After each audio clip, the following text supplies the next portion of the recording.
है class 7th की new NCERT के चैप्टर 10 के दी कॉन्स्टिट्यूशन पेज नंबर 227 पे दिए गए क्वेश्चंस हैं। ये जो हमने पिछली वीडियो में 4 क्वेश्चन हमने कवर कर लिए थे इस चैप्टर के पेज नंबर 227 पर दिए गए क्वेश्चंस है। ये new NCERT of class 7th chapter number 10 the constitution.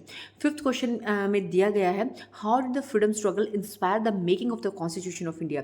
जो फ्रीडम स्ट्रगल हुई थी, जो भारत ने अपनी आज़ादी के लिए लड़ाई लड़ी थी, उसने कैसे कॉन्स्टिट्यूशन मेकर्स को, संविधान बनाने वालों को कैसे उसने इंस्पायर किया।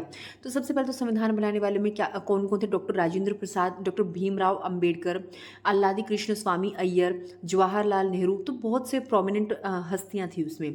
तो फ्रीडम स्ट्रगल ने उनको इंस्पायर किया। ब्रिटिश के साथ जो लड़ाई हुई उसने भारतीयों को ये सिखाया कि हमारे पास अपने ह्यूमन राइट्स होने चाहिए, कि ये तो हमारा जन्म सिद्ध अधिकार है ही है। क्योंकि जो वो लड़ाई इतनी लंबी चली, वो दशकों तक लड़ाई चली, लगभग 200 साल उन्होंने हमारे ऊपर राज किया जो अंग्रेजों ने। तो मतलब ये इसमें ह्यूमन राइट्स तो होनी ही होनी चाहिए। तो इसने इंस्पायर किया जो ये लड़ाई हुई थी, डिकेड्स ऑफ फाइटिंग। इसमें कोर कंसेप्ट था फ्रीडम ऑफ स्पीच, लोगों को अपनी बात रखने का अधिकार होना चाहिए, इक्वालिटी होनी चाहिए, डेमोक्रेसी होनी चाहिए। ये नहीं है कि वो हम किसी के भी गुलाम बन के अपना काम करते रहे और वो हमारे ऊपर हुक्म चलाता रहे। तो मतलब ये कॉन्स्टिट्यूशन को बनाने में इसका अहम रोल है। इन्होंने अपनी गलतियों से सीखा कि हमारे पास ये नहीं था, तो इसलिए इन्होंने हमारे ऊपर राज किया। हम अपनी बात कह नहीं सकते थे, हमारे पास इक्वालिटी नहीं थी, हमारे पास लोकतंत्र नहीं था, तो इसलिए उन्होंने इसको कॉन्स्टिट्यूशन में ऐड किया। जो कॉन्स्टिट्यूशन मेकर्स थे और जो ये प्रिंसिपल्स थे, इनमें एक है फंडामेंटल राइट। मतलब कॉन्स्टिट्यूशन मेकर्स को लगा कि भारत के नागरिकों के पास अपना अधिकार होना चाहिए कि यदि उनके फंडामेंटल राइट्स का हनन होता है तो वो कोर्ट में जा सके, सुप्रीम कोर्ट में या फिर हाई कोर्ट में जाकर अपना पक्ष रख सके। तो ये तो बेसिक राइट्स होने चाहिए, freedom of speech, equality and democracy.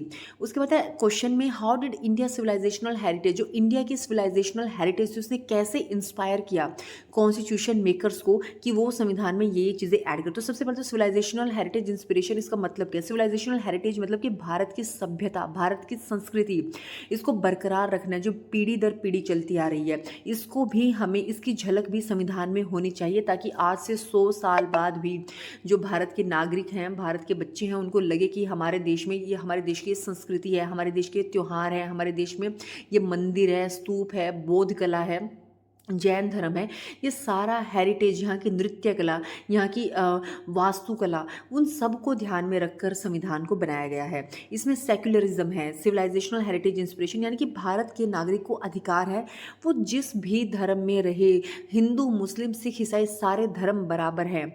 Tolerance, non violence, उनको पता होना चाहिए हमारे जो संविधान है उसके अंदर नॉन वायलेंस की नीति को अपनाया गया है।